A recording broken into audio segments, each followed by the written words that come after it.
प्रिय बिहार वासियों, चलिए सच जानते हैं, यदि आप बिहार में रहते हैं तो आप ये सारे बातें जरूर सुने होंगे। सुशासन, विकास, बदलता बिहार। लेकिन आज हम इन नारों के नहीं, बिहार की उन सच्चाई का बात करूंगा जो बिहार के हर नौजवान, हर किसान, हर आम नागरिक रोज झेलते हैं। चुनाव आ गया है और अब वक्त है कि हम सिस्टम से कुछ सीधे और कड़वे सवाल पूछें। सबसे पहला और सबसे बड़ा सवाल, बिहार का नौजवान आखिर बिहार में क्यों नहीं रहना चाहता?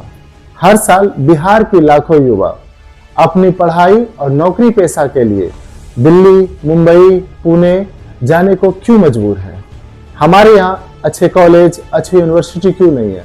हमारे यहाँ बड़ी बड़ी फैक्ट्रियां क्यों नहीं है? सरकार सालों से बिहार के गौरवशाली इतिहास की बात करते हैं, लेकिन वर्तमान को बनाने का काम क्यों नहीं कर रहे हैं? हर परीक्षा की बिहार में पेपर लीक हो जाती है। जो मेहनत करता है सड़क पे आ जाता है और जो बेईमानी करता है नौकरी पा लेता है। बताइए, ये बिहार के युवाओं के साथ ये सिस्टम धोखा नहीं है तो क्या है? तो अब हम बात करेंगे बिहार में हर साल आने वाले बाढ़ की। बाढ़ बिहार के लिए कोई प्राकृतिक आपदा नहीं है, बल्कि यह सरकारी भ्रष्टाचार है। हर साल उत्तर बिहार बाढ़ से डूबती है। हजारों करोड़ रुपया राहत सामग्री वितरण के लिए और उनके तटबंध के निर्माण के लिए आता है, लेकिन वो तटबंध तो बनता नहीं है। आखिर वो पैसा जाता कहाँ है? हर साल वही टूटे तटबंध, बर्बाद फसलें और बेघर लोग। तो चलिए अब देखते हैं बिहार के शहरों की हाल। और शहरों की हालत देख लीजिए। पटना, भागलपुर, मुजफ्फरपुर को स्मार्ट सिटी बनाने की ढिंढोरा पिटा गया। स्मार्ट सिटी के नाम से हजारों करोड़ रुपया बिहार आए। कहाँ है वो स्मार्ट सिटी? यदि आप शहर जाते हैं तो आप देखेंगे जगह जगह पर टॉयलेट की गंदगी पड़ी हुई है, बदबू दे रहा है, सब्जियों के कचरा पड़ा हुआ है, लोग बीमारियों से परेशान हैं। यदि 15 मिनट बारिश हो जाए तो पूरा शहर पानी से डूब जाता है। तो इन सभी सवालों के बीच 2025 के चुनाव के मैदान में मुख्य खिलाड़ी कौन है?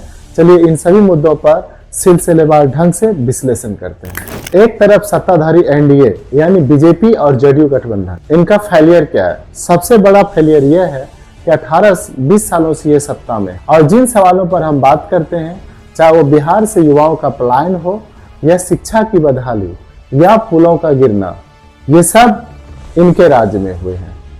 और जिन समस्याओं की बात करते हैं, चाहे बिहार से युवाओं का पलायन हो या शिक्षा की बदहाली और पुलों को गिरना, ये सब इनके शासनकाल में हुए हैं। हर साल ये सुशासन और डबल इंजन की सरकार की बात करते हैं, लेकिन शर्त है कि इनकी सरकार इतनी असरदार थी तो इतने सालों में ये सारे समस्या हल क्यों नहीं हुआ? इनका जो मुख्य मुद्दा है वह है कानून व्यवस्था की दुहाई देना, जनता में जंगल राज की डर दिखाना और केंद्र सरकार की योजनाएं गिनाना। लेकिन बिहार की असली समस्याओं का इनके पास कोई ठोस जवाब नहीं है। दूसरी तरफ महागठबंधन यानी आरजेडी, कांग्रेस और लेफ्ट पार्टियां, इनका फेलियर है इनका अतीत, बिहार के जंगल राज का दौर, जो कि आज भी बिहार का जनता नहीं भूल पाए हैं।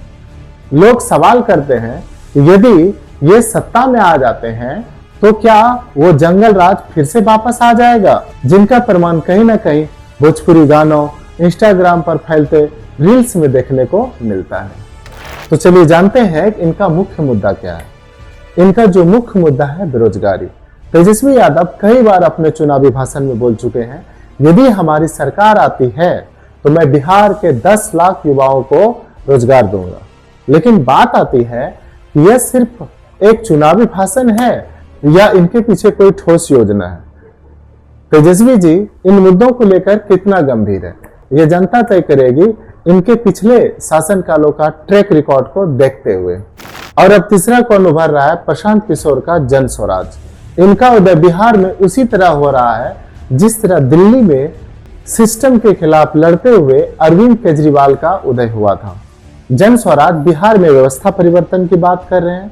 वे लालू और नीतीश के दोनों के शासनकाल पर सवाल उठा रहे हैं और नए लोगों को राजनीति में लाने की बात कर रहे हैं। लेकिन यहाँ एक चेतावनी भी है। जो अरविंद केजरीवाल दिल्ली में अपनी पार्टी लेकर के आए थे, जिन भ्रष्टाचार के खिलाफ लड़ते हुए, आज अरविंद केजरीवाल और उनके पार्टी के नेता उसी भ्रष्टाचार में जेल के सलाखों के अंदर हैं और उनके आरोप झेल रहे हैं। उनकी आज क्या हालत है यह किसी से छुपा नहीं है। तो सवाल है, क्या जन स्वराज बिहार की व्यवस्था को बदल पाएगा? तो विकल्प आपके सामने है, लेकिन सवाल वही है, जब हम घर पे कमजोर होते हैं तो बाहर वाले हमारी इज्जत नहीं करते हैं। तेलंगाना के मुख्यमंत्री बिहार के डीएनए पर सवाल उठाते हैं और पंजाब में हमें बिहारी भैया करके अपमानित किया जाता है।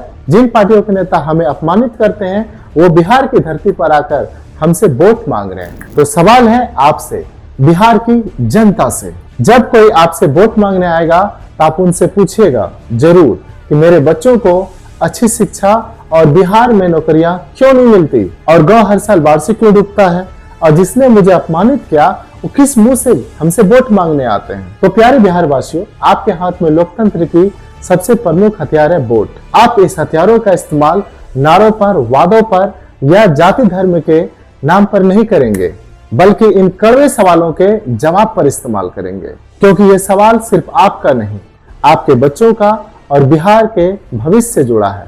यदि आपका कोई प्रश्न इन मुद्दा से रिलेटेड हो तो आप कमेंट बॉक्स में जरूर लिखें और इस खबर को बिहार के हर वोटर के पास पहुंचाएं जो इस बार अपना मताधिकार का यूज करके बिहार के भविष्य को तय करने वाले हैं। धन्यवाद।